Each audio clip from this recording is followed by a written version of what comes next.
So good morning students. Sound of music, the second lesson from Beehives, and in this lesson we will resume the topic once again from Evelyn Glennie, who was a deaf girl and couldn't hear well. In spite of all that, differently abled she was, and she made great efforts and became one of the renowned musician, and she achieved most of the top awards in the history of her life, and many of the people even couldn't imagine how big achievements she made in her life. So let us read the rest part of this lesson. Evelyn Glennie, being deaf, what did she do in her life? It is intriguing to watch Evelyn function so effortlessly without hearing. बिना इसको Evelyn Glennie को it is interviewing, बड़ा fascinating था देखना उसको जब वो play करती एफर्टलेसली सो इजीली, जब विदाउट हियरिंग बिना सुने म्यूजिकल इंस्ट्रूमेंट को प्ले करती इजीली, तो उसको ये देखना it was very fascinating, very surprising. In our 2 hours discussion she never missed a word. 2 घंटे की बातचीत में उसने एक वर्ड भी मिस नहीं किया while she was talking. Man with bushy beards give me trouble. उसने कहा कि जो दाढ़ी वाले लोग हैं वो मुझे थोड़ा सा बिग ट्रबल क्रिएट करते हैं. शी लाफ्ड, वो हंसी. It is not just watching the lips, it is the whole body specially the eyes. वो कहते हैं कि जब मैं किसी व्यक्ति से बात करती हूँ तो खाली उसकी जो लिप्स मोमेंट अकेली काम नहीं करती, उसकी आंखें, उसकी इंटायर बॉडी, स्पेशली उसके आईज को देख के वो कैलकुलेट करती है कि what is the person is speaking and how to answer that person's questions or is talking. She speaks flawlessly with Scottish lilt. अब वो flawlessly बिल्कुल फ्लुएंटली आंसर करते हैं. कोई भी अगर उससे कोई क्वेश्चन करता है तो उसके आंसर को वो फ्लुएंटली रिप्लाई करते हैं. My speech is clear because I could hear till I was 11. कहता है, वो कहती है कि मेरा जो स्पीच बोलने की जो आर्ट क्लियर है. क्यों? Because she could speak till she was 11 years old. वो she could hear till she was 11 years old. वो सुन सकती थी. जब वो 11 वर्ष की थी तब तक वो कंफर्टेबली वो सुन सकते थे. But that doesn't explain how she managed to learn French and master basic Japanese. लेकिन ये बात वो नहीं बताती कि उसने फ्रेंच लैंग्वेज में और जापानी लैंग्वेज में मास्टरी कैसे उसने हासिल की. As for music she explain, और जहाँ तक म्यूजिक का रिलेशन है वो एक्सप्लेन करती है, वो बताती है.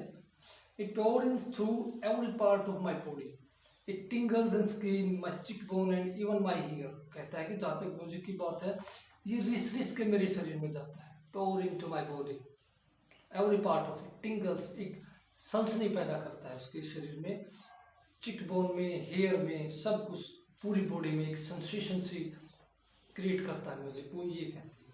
When she plays the xylophone, she can sense the sound passing up the stick into her fingertips. अब कहते हैं जब xylophone को प्ले करते हैं तो she can sense the sound. वो जो साउंड प्रोड्यूस होती है उसकी टेपिंग से वो सेंस करती है उसकी स्टिक जिससे वो टेप करती है, और फिर फिंगर टिप से होते है उसकी बॉडी में वो एंटर कर जाती है उसकी वाइब्रेशन को. By learning against the drum, by leaning against the drum, she can feel the resonance flowing into her body. Resonance उसकी जो प्रतिध्वनि, इको साउंड को वो अपनी बॉडी में जब उसमें झुकती है ड्रम पे टेप करने के लिए, तो कहते हैं कि she can feel the resonance flowing into her body. उसकी बॉडी में जो वाइब्रेशन के थ्रू जाती है सेंसिटिविटी, उसको वो कहते हैं कंसिस्टेंटली फील करते हैं, रियलाइज करते हैं. On the wooden platform, she removes her shoes so that the vibration passes through her bare feet and up her legs. अब जब वो प्ले करती है तो वो बियर फिट के प्ले करते हैं ताकि जो वाइब्रेशन जनरेट हो, प्रोड्यूस हो, उसके पैरों से होते, फुट से होते, उसकी पूरी बॉडी में एक सर्कुलेशन सा बन जाए, उसको सेंसिटिविटी बन जाती है उसकी बॉडी में जब वो प्ले करते हैं. तो म्यूजिक की not surprisingly even delights her audience, और कहता है कि इसमें कोई आश्चर्य नहीं कि एवेलिन अपने जो ऑडियंस है उसको बड़ा सेटिस्फाई कर देती है, मेक देम डिलाइट्स, हैप्पी कर देती है। In 1991 she was presented with Royal Philharmonic Society's prestigious Soloist of Year Award, और 1991 में उसको फिल्हार्मोनिक जो सोसाइटी प्रेस्टिजियस है उसको सोलिस्ट अवार्ड से उसको कन्फर किया गया, उसको दिया गया। Says master percussionist James Blades, और ये जेम्स ब्लेड्स ये बात बताता है, God may have taken her hearing but has given her back something extraordinary, what we hear she feels far more deeply than any of us. कहता है कि भगवान ने उसकी हियरिंग जो कैपेबिलिटी ले ली, लेकिन उसको समथिंग एक्स्ट्राऑर्डिनरी अनकॉमन, ऐसी एक अद्भुत स्पेक्टिकुलर जो सेंस दी जिससे वो म्यूजिक को परफेक्शन के साथ प्ले करती है, और जो हम सुनते हैं वो सेंस करती है, और हमसे भी बेहतर तरीके से वो उसको सेंस करती है। That is why she expressive music so beautifully, इसलिए वो म्यूजिक को परफेक्शन के साथ इजीली पूरी स्किल के साथ वो परफॉर्म करती है। Evelyn confess that she is something of workaholic, और ये कन्फेस करती है एवलिन ग्लेनी कि मैं काम के प्रति डेडिकेटेड, वर्कहोलिक जो all the time keep working, dedicated हो अपने काम के लिए। I have just go to work often harder than classical musician. अब कहती है कि मैं हमेशा मतलब अपना जो काम है रियाज जो म्यूजिक का तो वो करती रहती हूँ क्लासिकल म्यूजिक पे, बट उससे भी ज़्यादा क्लासिकल म्यूजिक पे जो होता है उससे भी ज़्यादा, but the rewards are enormous, और उसको जो प्राइजेस मिले हैं वो बहुत बड़े हैं, बहुत ज़्यादा है, great number of awards got in her life. Apart from the regular concert, Evelyn also gives free concert in prison and hospitals. बाकी जो कंसर्ट होते थे उसके पर्सनल कंसर्ट उनके सिवाय apart from them, she also performed concert in the jail and in the hospital which were quite free. She didn't charge any cost for these kind of concert which she performed in the hospital to entertain the patient and in the prison for the prisoners. She also gives high priority to the classic for the young musician. अब वो young musician के लिए classic पे ज़्यादा emphasis करते थे। And Richlin of the Beethoven Fund for the Deaf Children says she is shining inspirator for deaf children. अब कहते हैं वो deaf जो बच्चे थे who cannot hear well, उनके लिए source of inspiration है। They see that there is nowhere that they cannot go. अब वो उसको देखते हैं कि उससे इंस्पायर हो करते हैं कि ऐसी कोई जगह नहीं है, ऐसी कोई चीज़ नहीं जिसको हम अचीव नहीं कर सकते। उसको देख के इतने वो इंस्पायर होते हैं कि वो भी सोचते हैं कि we can get everything in life, nothing impossible for them. Evelyn Glennie becomes a source of inspiration for the deaf children, and not only for the deaf children, but all of us who have lost their something special in life and lead them on the right way, how to get success by the sheer dedication.